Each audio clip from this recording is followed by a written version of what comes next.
Hello student, आप सभी का स्वागत है आपके अपने यूट्यूब चैनल शिवा एकेडमी में। दोस्तों, आज हम एनसीईआरटी हिस्ट्री का तीसरा चैप्टर पढ़ने वाले हैं।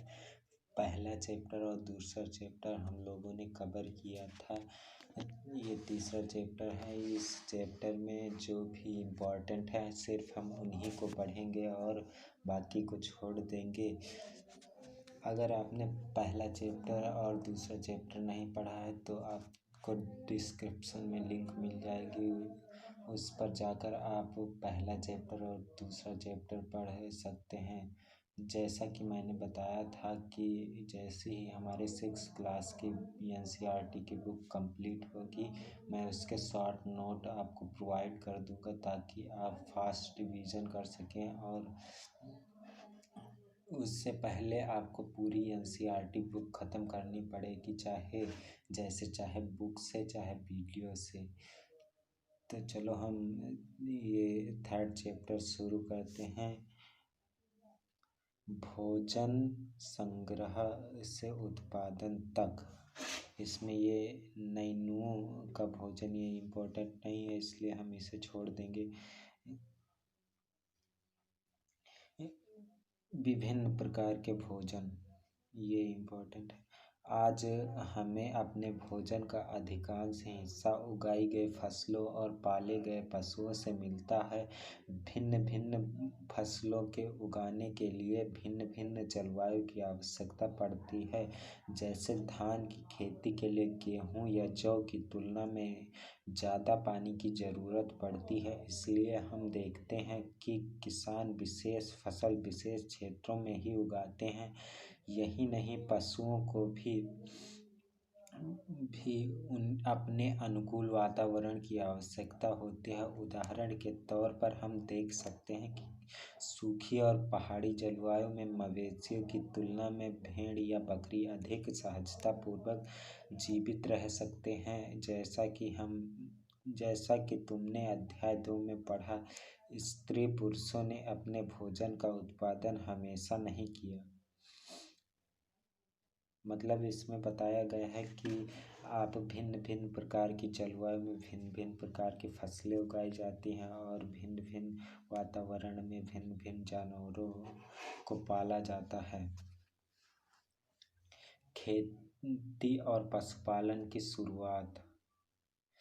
अध्याय 2 में हमने पढ़ा कि दुनिया की जलवायु बदलती रही है, साथ ही लोग जिन वनस्पतियों और पशुओं का भोजन के रूप में इस्तेमाल करते थे वह भी बदलते रहे। लोगों का ध्यान कुछ बातों की ओर गया, जैसे खाने योग्य वनस्पतियां कहाँ कहाँ मिल सकती थी, बीज कैसे अपनी डंठल से टूटकर गिरते हैं, जिस गिरे बीज का अंकुरण और उनके पौधों का निकालना आदि। इसी तरह उन्होंने पौधों की देखभाल करनी शुरू कर दी होगी। चिड़िया और जानवरों से पौधे की सुरक्षा की होगी ताकि वे ठीक से बढ़ सके और उनके बीज पक सकें। मतलब कि भोजन की वृक्षों की रक्षा करने के लिए वह इस प्रकार धीरे धीरे कृषक बन गए होंगे।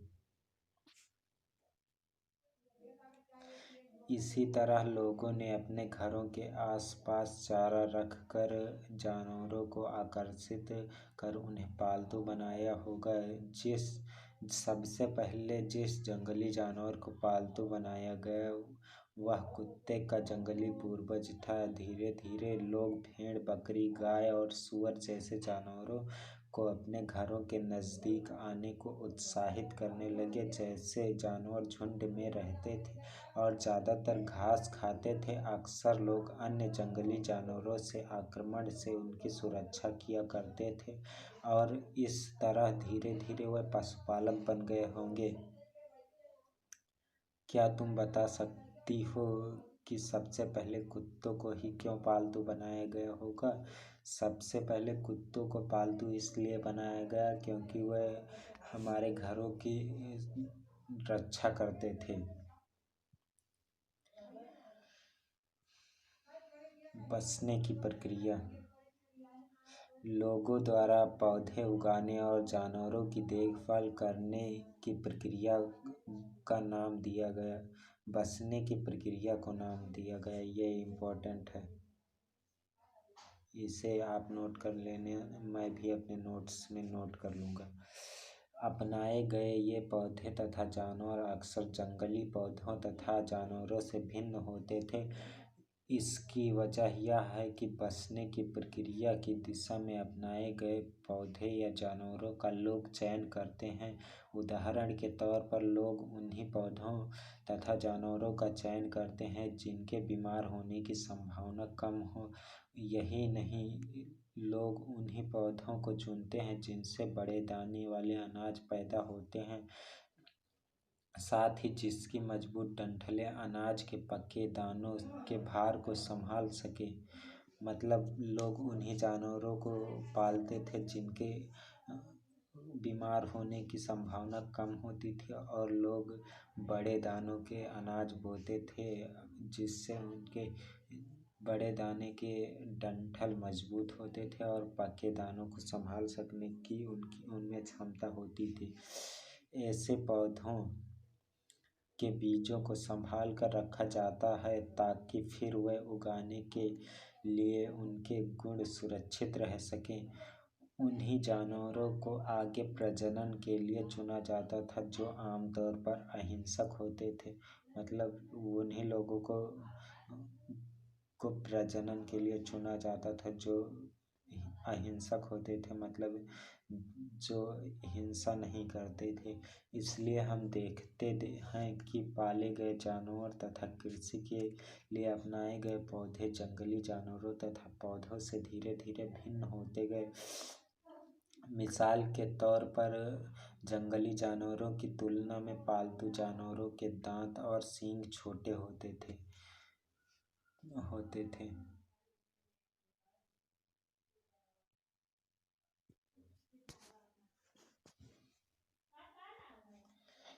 इन दांतों को देखो और इनमें से कौन सा जंगली सूअर का है और कौन सा पालतू सूअर का है। ये पालतू सूअर का है, पालतू सूअर का है, और ये बड़ा है इसलिए ये जंगली सूअर का है। समझे? ये जंगली सूअर का है और ये पालतू सूअर का। ओके दोस्तों, बसने की प्रक्रिया पूरी दुनिया में धीरे धीरे चलती रही। यह करीब 12,000 साल पहले शुरू हुई। वास्तव में आज हम जो भोजन करते हैं वह इसी बसने की प्रक्रिया की वजह से हैं। कृषि के लिए अपनाई गई सबसे प्राचीन फसलों में गेहूँ तथा जौ आते हैं। उसी तरह सबसे पहले पालतू बनाए गए जानवरों में कुत्ते के बाद भेड़ बकरी आते हैं।